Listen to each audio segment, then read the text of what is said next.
Hello दोस्तों, कैसे हो आप लोग? हमारी कहानियाँ देखने के लिए हमारे चैनल को सब्सक्राइब कीजिए और हाँ, बेल आइकन दबाना बिल्कुल ना भूलें। चुड़ैल गाय। सीतापुर नाम के गांव में लक्ष्मीताई और निर्मला काका जो पति पत्नी थे, वे रहा करते थे। वे दोनों बहुत कोमल मन के और दयालु थे। वे सालों से दूध बेचने का व्यापार किया करते थे। सब लोग उनके दूध से बहुत खुश हुआ करते थे, क्योंकि वे अपनी गायों को अच्छा चारा और अच्छी देखभाल से पाला करते थे। उनकी खुद की कोई संतान नहीं थी। वे गायों को अपने बच्चों की तरह पालते थे। उनके पास 2 गाय थीं, जिनका नाम उन्होंने इमली और गौरी रखा हुआ था। इमली को अभी-अभी एक प्यारा सा देखा तुमने बछड़े को, कितना प्यारा है।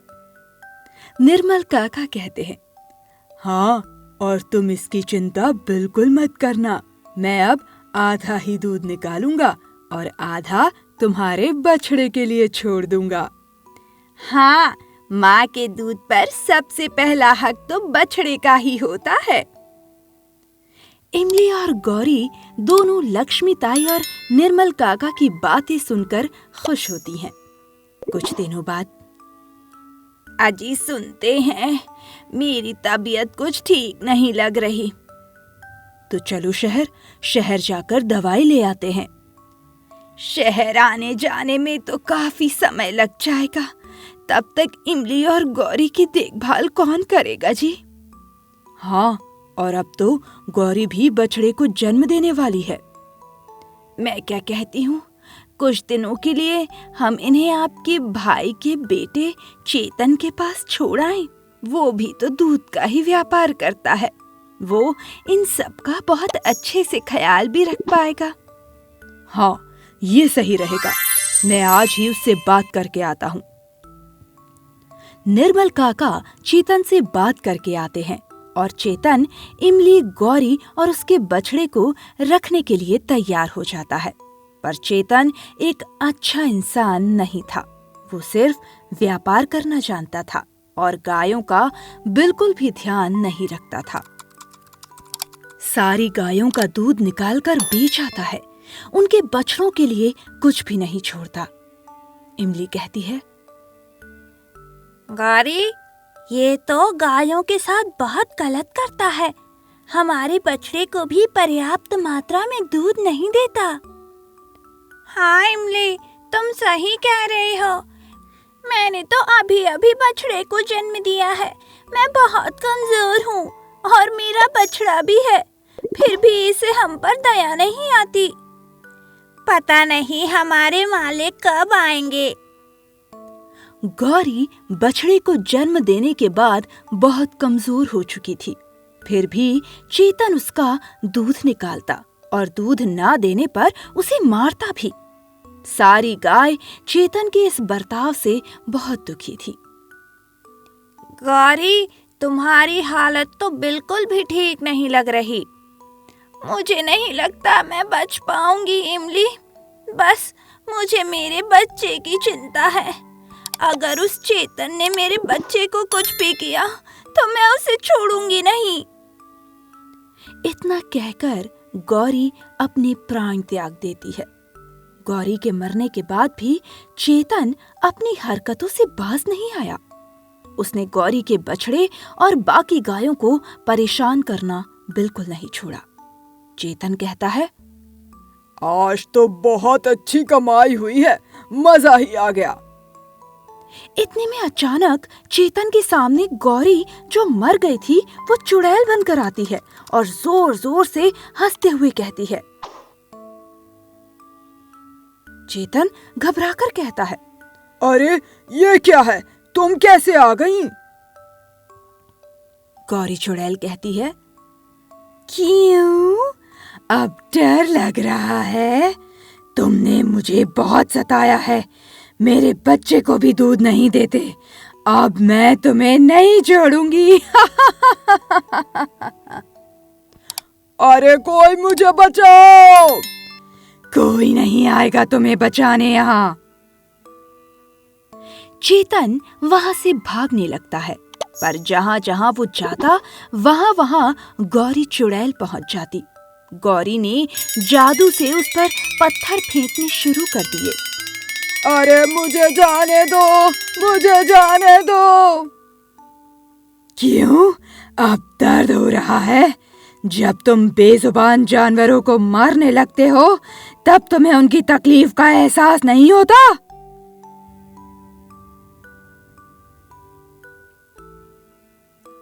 चेतन वहां से गौशाला में भागता है तो वहां हर गाय चुड़ैल बन जाती है और चेतन को सींग मारने लगती है। चेतन कहता है, मत मारो मुझे, मैं समझ गया, मुझे माफ कर दो। अब से कभी भी जानवरों को नहीं सताऊंगा और ना ही उन्हें अपने फायदे के लिए इस्तेमाल करूंगा। सारी गाय फिर से पहले जैसी हो जाती हैं और गौरी चुड़ैल सामने आ जाती है। इमली कहती है, गौरी, आज तुम्हारी वजह से इसे सबक मिल गया। हमें लोग गौ माता कह के पूछते हैं, पर कुछ लोग अपनी ही माँ के साथ इतना बुरा व्यवहार करते हैं, तो उन्हें सबक सिखाने के लिए हमें ये रूप भी लेना पड़ता है। गौरी चुड़ैल कहती है, हाँ, मुझे भी चुड़ैल बनना पड़ा क्योंकि मैं अपने बछड़े को इस हालत में नहीं देख पाई। आज के बाद जो कोई भी जानवरों के साथ ऐसा बर्ताव करेगा उसे सबक सिखाने में जरूर आऊंगी। तभी चेतन कहता है, मुझे माफ कर दो, मैं आज के बाद ऐसी गलती फिर कभी नहीं करूंगा। उस दिन के बाद चेतन ने किसी भी जानवरों को न मारा न सताया। उसने जिंदगी का अहम सबक सीख लिया। शिक्षा। कई बार हम अपने फायदे के लिए जानवरों का इस्तेमाल करते हैं। उनके दुख के बारे में कभी नहीं सोचते। बेजुबान जानवर तो कुछ भी नहीं बोल पाते। हमें उनके साथ प्यार और दया का भाव रखना चाहिए, नहीं तो कुदरत भी हमें सबक जरूर सिखाती है। प्रेग्नेंट काऊ। सीतापुर नाम के गांव में श्याम दूध बेचने वाला रहा करता था, जिसके पास 3 गाय हुआ करती थीं, जिनके नाम थे हरी, गौरी और नीली। श्याम अपनी तीनों गायों का बहुत अच्छे से ध्यान रखा करता था और उनकी अच्छी देखभाल भी किया करता था। वो तीनों गाय बहुत ही हष्ट-पुष्ट और स्वस्थ थीं और दिखने में काफी सुंदर थीं। हरी कहती है, हम कितने नसीबदार हैं ना कि हमें ऐसे मालिक मिले हैं। नीली कहती है, हाँ, सही कहा तुमने, नहीं तो आजकल जानवरों के साथ कैसा कैसा बर्ताव किया जाता है। तभी गौरी कहती है, पर हमारे मालिक तो हमें वक्त पे चारा, पानी और हमारी बीमारियों का भी कितना ख्याल रखते हैं। अब तो मालिक के माता पिता भी नहीं रहे, तुम्हें नहीं लगता उन्हें शादी कर लेनी चाहिए? हाँ, तुम्हें पता है उन्हें वो जो हर रोज मंदिर में आती है, राधा, वो बहुत पसंद है। हाँ, पर कभी कुछ कह नहीं पाते। क्यों ना हम ही उनके लिए कुछ करें? हाँ, ये सही रहेगा। आज श्याम तीनों गायों को मंदिर की पास वाली जमीन पर चारा खिलाने ले जाता है। तभी वह राधा आ जाती है और बस दोनों एक दूसरे को देखकर मुस्कुरा रहे थे। तभी हरी और नीली ने गौरी को इशारा किया। गौरी श्याम का हाथ पकड़कर राधा के पास ले आई। अरे गौरी, ये क्या कर रही हो तुम? पंडित जी कहते हैं, लो, अब तो गौ माता ने तुम्हारा रिश्ता भी जोड़ दिया। आसपास के सभी लोग ताली बजाते हैं। राधा शर्माती है। कुछ दिनों बाद हरी कहती है, आज हमारे मालिक की शादी है, देखो तो घर कितना सजाया है और हम तीनों को भी कितने अच्छे से तैयार किया है। तभी नीली कहती है, हाँ, अब मालिक को सब अकेले नहीं करना पड़ेगा। और गौरी कहती है, हाँ देखो मालिक हमारी नई मालकिन को लेकर यहीं आ रहे हैं। और श्याम कहता है, राधा, ये तीनों ही मेरा परिवार है और आज से हम दोनों का। मुझे उम्मीद है कि तुम इनका उतना ही ख्याल रखोगी। राधा कहती है, इन तीनों की वजह से ही तो हम दोनों मिल पाए हैं। अब हम सब एक परिवार हैं जी। तीनों गायों ने खुशी से सिर हिलाया। राधा भी श्याम की तरह हरी, नीली और गौरी का बहुत ध्यान रखा करती थी और वो तीनों गायों को भी राधा से बहुत लगाव हो गया था। राधा कहती है, हरी चलो अच्छे से खाना खाओ, अब तुम माँ बनने वाली हो, तुम्हें अपना और अपने बच्चे का और भी ज्यादा ध्यान रखना चाहिए। तभी नीली कहती है, हाँ, मालकिन बिल्कुल सही कह रही है हरी। और गौरी कहती है, हाँ, अब हमें भी हरी का बहुत ध्यान रखना चाहिए। हरी के बच्चे के आने की खुशी सबको थी, पर एक दिन राधा की तबीयत बहुत ज्यादा खराब हो गई। श्याम जल्दी से जाकर डॉक्टर को बुला लाया। हरी कहती है, पता नहीं मालकिन को क्या हो गया है, वो बिस्तर से भी नहीं उठ पा रही। और नीली कहती है, मालिक डॉक्टर को ले आए हैं, आप देखते हैं डॉक्टर क्या कहते हैं। और गौरी कहती है, भगवान करे मालकिन जल्दी से ठीक हो जाए। डॉक्टर घर से बाहर निकलते हैं। श्याम कहता है, क्या हुआ डॉक्टर साहब, राधा ठीक तो हो जाएगी ना? डॉक्टर कहते हैं, श्याम, राधा के इलाज में बहुत खर्चा आ सकता है। इस बीमारी की दवाइयाँ मुझे बाहर से मंगवानी पड़ेगी।